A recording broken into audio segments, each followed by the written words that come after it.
entendendo como, mesmo com toda a avaliação, inclusive com exames complementares laboratoriais de imagem, uma parte relevante dos pacientes ainda fica sem um diagnóstico específico, que é muito importante para a gente conseguir, inclusive com os pacientes, entender que a etiologia e o cústico desses pacientes pode se impactar muito na morbidade e mortalidade. Então, por isso, o diagnóstico diferencial, como eu trago aqui para vocês embaixo, ele é extremamente importante para que, após que você faça uma coleta adequada de história clínica e um exame físico detalhado, você consiga levantar as principais hipóteses. Então vamos lá. Em relação à epidemiologia, veja olha que interessante. Cerca de 10% de todos os atendimentos no pronto-socorro, são provenientes de pacientes que têm queixa de dor abdominal, seja como sintoma principal ou eventualmente como parte de uma síndrome, de alguma outra doença, eventualmente até clínica. E vejam que desses pacientes, um quarto, 25%, vão ficar sem diagnóstico específico neste atendimento de pronto-socorro. Entendendo como, mesmo com toda a avaliação, inclusive com exames complementares laboratoriais de imagem, uma parte relevante dos pacientes ainda fica sem um diagnóstico específico, que é muito importante para a gente conseguir instituir a melhor terapêutica para aquele paciente. Em relação à frequência, olha que interessante. Os pacientes adultos, os pacientes adultos, a principal causa de abdômen agudo é a apendicite aguda, tá? E na sequência vem a diverticulite aguda. É importante a gente estratificar os pacientes pela idade para conseguirmos pensar, nas principais possibilidades de diagnóstico para eles. Na criança e na gestante nós temos a apendicite aguda como a principal causa. Mas é importante sempre lembrar, quando vocês forem estudar também as causas, de abdômen agudo, vascular, inflamatório, obstrutivo, vocês precisam lembrar que a idade é sim um fator importante, relevante para nós conseguirmos criar uma linha de raciocínio clínico adequada para aquele caso. Em relação à etiologia, eu vou trazer aqui para vocês uma série de etiologias possíveis, as mais frequentes, mas não são as únicas, tá? E eu dividindo esses dois grandes grupos, se são os pacientes cirúrgicos e os pacientes não cirúrgicos. Isso é importante que já na avaliação, ao término do nosso raciocínio clínico, nós consigamos ter já uma ideia relacionada a isso. Então nós precisamos identificar se esse paciente ele tem um abdômen agudo inflamatório, obstrutivo, hemorrágico, perfurativo ou isquêmico. Essas são as causas, Não vou dizer que todos os pacientes com abdômen agudo dessas categorias vão precisar de cirurgia, tá? Mas a maioria, uma boa parte, vai precisar de cirurgia. Já as causas não cirúrgicas, vejam que nós temos causas metabólicas, como a cetoacidose, hematológicas, neoplasias, intoxicações exógenas, uso de drogas, causas cardíacas, pulmonares, esofágica, geniturinária, infecciosa, neurológica, enfim, temos uma gama de fatores, de etiologias possíveis que não vão classificar o paciente como diflurinose, dose, hematológica. Cirúrgicas, vejam que nós temos causas metabólicas, como a cetoacidose, hematológicas, neoplasias, intoxicações exógenas, uso de drogas, causas cardíacas, patologias possíveis, as mais frequentes, mas não são as únicas, tá? E eu dividindo esses dois grandes grupos, se são os pacientes cirúrgicos e os pacientes não cirúrgicos. Isso é importante que já na avaliação, ao término do nosso raciocínio clínico, nós consigamos ter já uma ideia relacionada a isso. Então nós precisamos identificar se esse paciente ele tem um abdômen agudo inflamatório, obstrutivo, hemorrágico, perfurativo ou isquêmico. Essas são as causas, Não vou dizer que todos os pacientes com abdômen agudo dessas categorias vão precisar de cirurgia, tá? Mas a maioria, uma boa parte, vai precisar de cirurgia.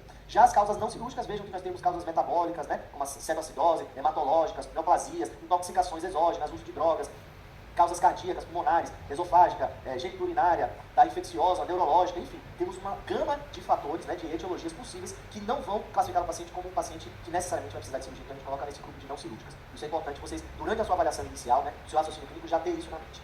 Uma coisa importante que a gente precisa sempre revisar quando a gente fala de cirurgia é em relação à anatomia. E aqui, quando nós estamos discutindo dor abdominal, é importante que vocês saibam, revisem, melhor dizendo, a anatomia da parede abdominal e a anatomia das vísceras abdominais, a vascularização, drenagem linfática. Tem um curso de anatomia muito bem, que eu dei para vocês, que eu gravei para vocês. Então, eu peço que vocês, eventualmente, até façam uma pausa nessa aula e façam uma revisão, das vísceras abdominais, da anatomia do abdômen. Mas aqui é importante para a gente, do ponto de vista até de avaliação clínica e de exame físico, dividir o abdômen em 9 regiões. Vejam que nós temos aqui, olha, numerado de 1 a 9, e vamos começar. Hipocôndrio direito, epigastro e hipocôndrio esquerdo. Esse aqui é a região que a gente chama de abdômen superior. Nós temos aqui também a região do flanco, direito, mesogastro e flanco esquerdo.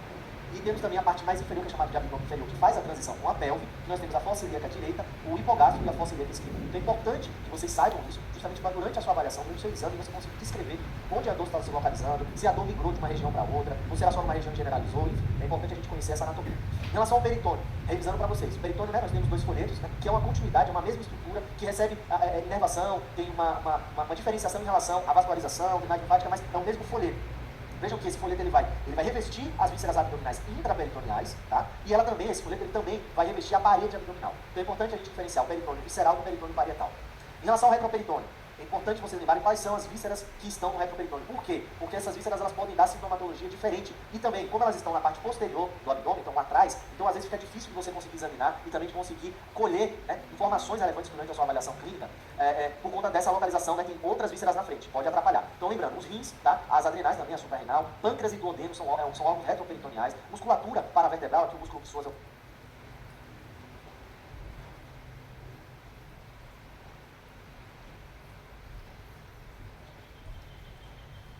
um dos mais relevantes. Temos os ureteres, tá? Que faz parte da via urinária também. Os grandes vasos, não só os vasos ilíacos, como a gente consegue ver aqui já entrando na pelve, mas também a aorta e cava, e também os vasos viscerais também estão localizados no retroperitônio e eles caminham, né, os viscerais, no caso, em direção às vísceras abdominais através do mesentério, do mesocolo, no caso aí do intestino e do colo, tá bom? Vamos discutir agora um pouquinho sobre fisiologia da dor. Essa parte da aula é importante que vocês entendam justamente para conseguir diferenciar qual que é o tipo de dor que o paciente está tendo quando você estiver examinando e aí tentar identificar qual que é a localização dessa dor em relação ao órgão. Então vamos lá, nós dividimos em dois grupos, né? Nós temos a dor somática e a dor visceral. O que é a dor somática? A dor somática é aquela mesma dor que nós sentimos também na pele. Então a inervação é o tipo de fibra que vai dar sensibilidade dolorosa da pele, que é uma fibra mielinizada do tipo A.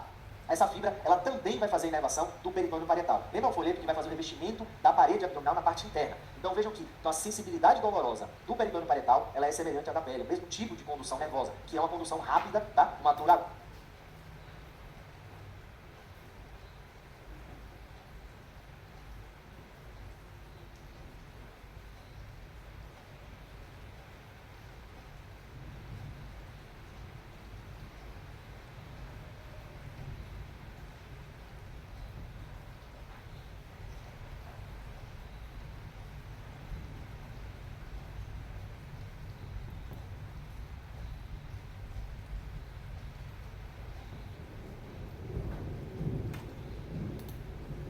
que é através da fibra mielinizada do tipo A. Essa dor ela é bem localizada, justamente porque é uma transmissão rápida, então o paciente consegue apontar com o dedo. Doutor, está doendo aqui. Então ele aponta para você com muita precisão. Isso é importante a gente conseguir colher durante a avaliação clínica, por quê? Porque nós conseguimos identificar que até a inflamação, aquele processo infeccioso, ele já transpôs a víscera, ele já está alcançando o peritônio, o quê? O peritônio parietal. Então é um sinal de alarme, é um sinal de gravidade também. E além disso, essa dor ela também é sentida no dermato. Você tem uma relação também do dermato do cutâneo, tá? Em relação ao estímulo doloroso. Então aqui nós temos uma imagem, né, um desenho mostrando os dermátomos cutâneos e aqui da região, né, da parede abdominal, os dermátomos que na maioria vai da coluna torácica. Então a inervação na região vai de T4 para baixo, né, em direção à região lombar, T12 ou L1. Então é importante vocês conhecerem isso também. Em relação à dor visceral, vejam que a dor visceral ela vai ser conduzida através de uma fibra não mielinizada, uma fibra do tipo C, tá? Que é esse exemplo aqui. É uma fibra então de condução lenta. Então é uma dor que ela é uma dor mais mal localizada, insidiosa, é uma dor mais persistente, mal caracterizada. O paciente não consegue, como na dor parietal, localizar com o dedo. O doutor dói aqui, ele dói, o doutor dói mais ou menos essa região. Isso é importante quando o paciente estiver fazendo a queixa para o médico, você conseguir entender e falar, olha, não está tendo um comprometimento ainda do peritônio parietal, nós temos uma dor visceral, uma inflamação da parede do órgão e eventualmente também do peritônio visceral. É uma dor que vem acompanhada frequentemente de sintomas vagais, você tem um estímulo também do nervo vago, e aí o paciente pode eventualmente apresentar bradicardia, hipotensão, sudorese ou náusea.